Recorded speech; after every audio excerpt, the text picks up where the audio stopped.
Halo kakakku semua, kali ini aku ada kiriman kerjaannya. Ini tuh dari store di Salatiga ya kakakku semua. Ini dari mekanik yang di sana itu katanya dicek. Ini tuh 2 unit iPhone 11. Yang satu dia itu ampere gantung ya. Ampere gantung itu kerusakan yang sering dialami di iPhone 11. Dan yang satunya itu iPhone-nya itu kerusakannya adalah short atau konslet ya kakak.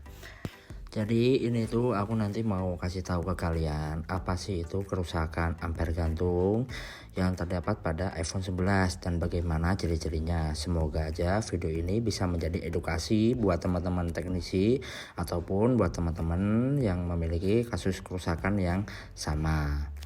Oke, aku ini langsung aja bongkar ya kakak untuk handphonenya, dan aku mau memastikan dulu apakah ampernya memang ampere gantung atau bukan ya. Dan ternyata memang iPhone 11 ini memang ampernya dia gantung ya kakak.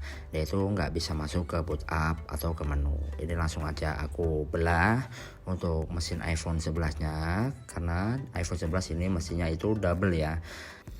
Untuk permasalahan iPhone 11 untuk ampere gantung itu yang bermasalah itu ada di bagian CPU-nya ya. Dan untuk kakakku semua yang nggak tahu CPU itu apa, CPU itu adalah Central Processing Unit. Jadi itu ada kendala ampere yang nggak bisa diproses oleh CPU-nya. Jadi diperlukan untuk diangkat atau dicetak dan dipasang kembali, atau memang harus diperlukan untuk pindah mesin yang baru.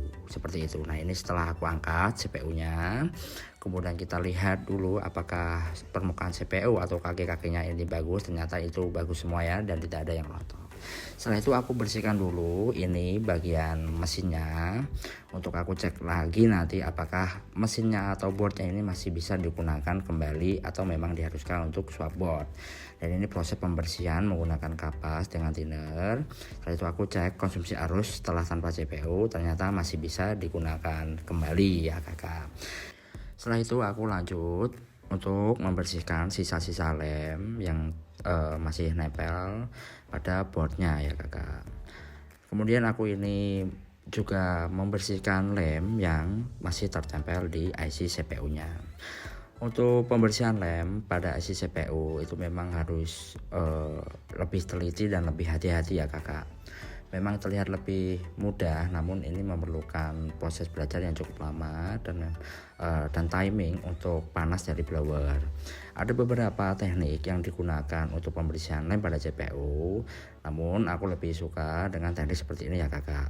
Menggunakan pinset dan blower untuk panasnya, kemudian disodok-sodok seperti itu. Untuk lem yang tersisa pada IC CPU ini memang harus dibersihkan secara teliti ya kakak, agar tidak mengganggu untuk proses pemasangannya dan semua kaki-kakinya itu bisa terkonek dengan presisi ke mesinnya. Nah ini aku beri flux dan aku mau reset menggunakan timah low temperature atau timah dengan suhu didih itu 138.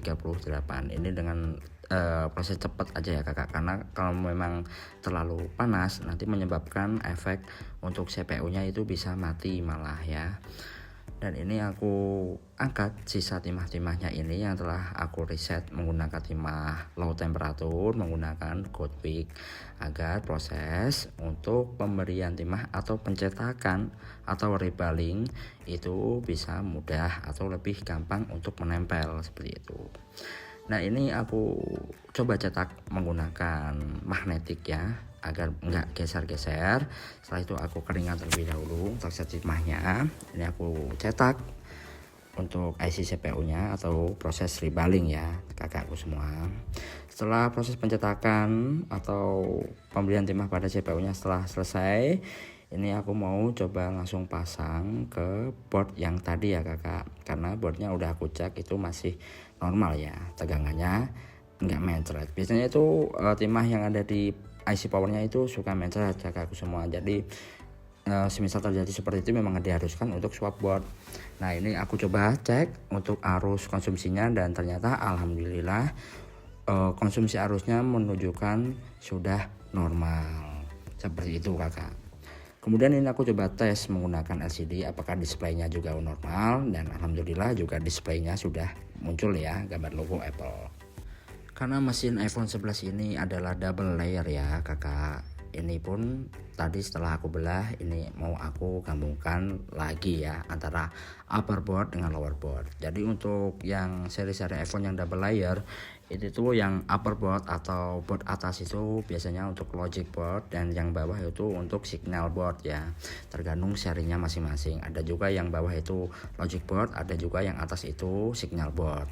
Dan ini aku menggunakan preheater, kemudian aku bantu dengan blower agar mempercepat proses penggabungan. Setelah selesai, ini aku coba rakit kembali ke housingnya dan coba cek untuk pengecasannya, dan alhamdulillah dia pengecasannya normal kakakku semua.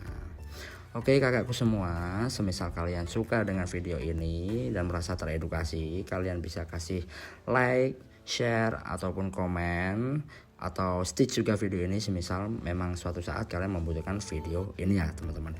Dan untuk kirim-kirim kerjaan dari manapun kalian tempatnya bisa juga ya teman-teman. Oke, dadah, terima kasih.